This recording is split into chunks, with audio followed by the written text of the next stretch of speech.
दोस्तों, क्या आपको मालूम है कि जब किसी को कुत्ता काट लेता था तो वो कुकरैल नदी में नहा करके इसका इलाज करता था। अब आप कहेंगे कि इस वैज्ञानिक युग में ये किस तरीके की बातें कर रहा है, लेकिन सच मानिए, आज से 30-40 साल पहले तक इस नदी में ये गुण थे कि ये रेबीज तक के का इलाज कर देती थी।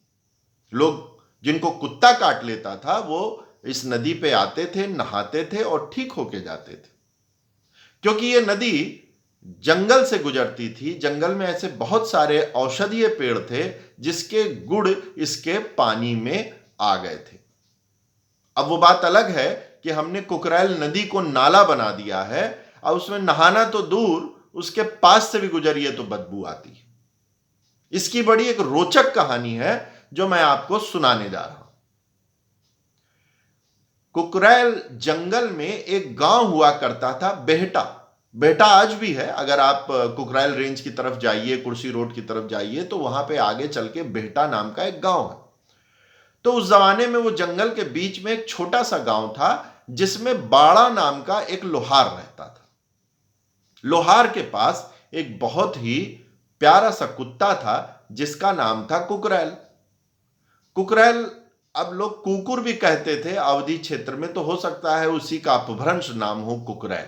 उसका कुत्ता बहुत समझदार था और सारे गांव वाले उस कुत्ते को बहुत मानते थे। एक दिन वो बाणा अपने सेठ के पास गया कि सेठ, हमें थोड़ा कर्जा दे दो तो मैं अपने लोहे का कुछ सामान शहर में बेचाऊं तो कुछ पैसा मिल जाए तो तुम्हारा पुराना कर्जा चुका दूं। सेठ बोला, तेरे पास है क्या गारंटी के लिए, कैसे दे दूं मैं? तो बाड़ा बोला कि सेठ, ये कुत्ते को रख लो। सेठ जानता था, सेठ ही नहीं पूरा गांव जानता था कि बाड़ा के प्राण इस कुत्ते में बसते हैं।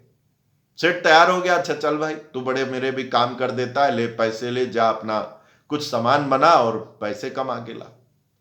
तो बाड़ा ने अपने कुत्ते को सेठ के पास छोड़ दिया एज ए गारंटी, और पैसा लेकर के सामान बना करके वो लखनऊ आ गया सामान अपना कोई मेला एला करने। इधर सेठ क्या चोरी हो गई। चोर सारा सामान लेके वहीं पास में जंगल में दबा दिए। बाड़े के कुत्ते ने, कुकरैल ने सारी कहानी देखी। सुबह सेठ की धोती घसीट के वो उस मौके पर ले गया। सेठ को सारा का सारा माल मिल गया। अब तो सेठ बहुत खुश।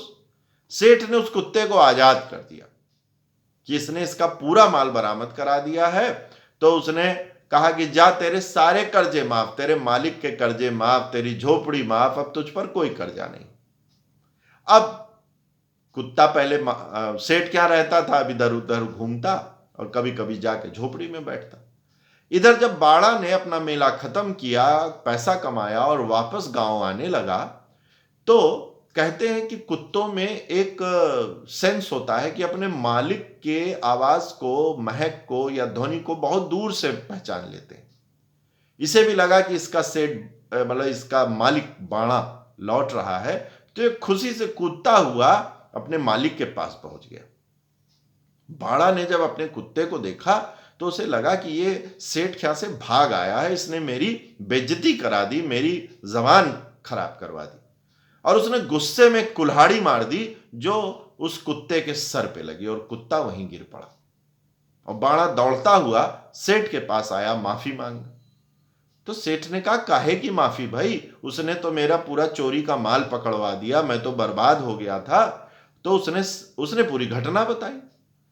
अब बाणा को तो बड़ा अफसोस हुआ कि ये उसने क्या कर दिया। और सेठ ने कहा कि वही नहीं, जब तेरे सारे कर्जे माफ कर दिए मैंने, तेरा सूद माफ कर दिया, तेरा खेत माफ कर दिया, तेरी झोपड़ी वापस कर दी, जब तू आजाद है, तुझ पर मेरे ऊपर कोई कर्जा नहीं। अब क्या होता, अब तो बाणा ने बहुत गलत काम कर दिया था। वो वापस उस कुत्ते के पास गया कि शायद वो बच जाए, लेकिन कुत्ता आखिरी सांस गिन रहा था, वो बाणा का इंतजार कर रहा था। बाणा बहुत रोया, उसने कुत्ते को अपने गोद में ले लिया। कुत्ता उसे टुकुर टुकुर देखता हुआ और उसने अंत में अपने प्राण छोड़ दिए।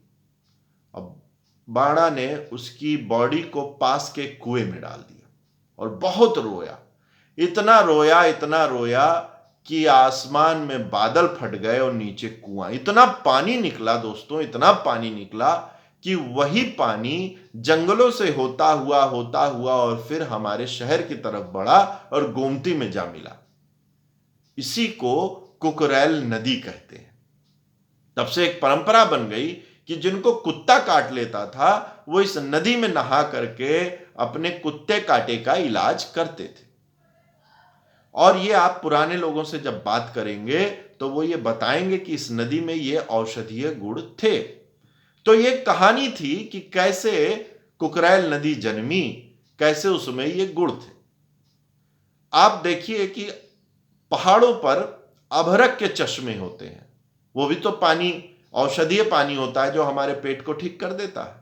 कुछ ऐसे ही गुड़, इससे ज्यादा गुड़ हमारी गंगा नदी, तभी हम उसे मां कहते हैं, उसमें थे। और इसका वैज्ञानिक प्रमाण है कि प्रयागराज में नासी, नेशनल एकेडमीज ऑफ साइंसेस नाम का एक इंस्टीट्यूट है जिसने ये वैज्ञानिक तौर पे प्रूफ किया है कि उसके पानी में कौन कौन से मिनरल और रसायन मिलते थे। आप कभी भी प्रयागराज जाएं तो नासी जरूर घूमने जाएं। आप उसे नेट पे देख सकते हैं कि वो इंस्टीट्यूट कहां है, उनकी पूरी गंगा गैलरी है। तो ये सारे प्रमाण बताते हैं कि कैसे प्रकृति ने हमको औषधीय गुण दिए थे जिसको हमने नाले में कन्वर्ट कर दिया। तो कैसी लगी ये कहानी? नदी की एक कहानी, गुस्से की एक कहानी कि गुस्से से कैसे उसने कितना नुकसान कर लिया, नदी की कहानी कि कैसे वो जो इलाज वाली नदी थी उसको हमने नाला बना दिया। तो ये एक छोटी सी जानकारी थी।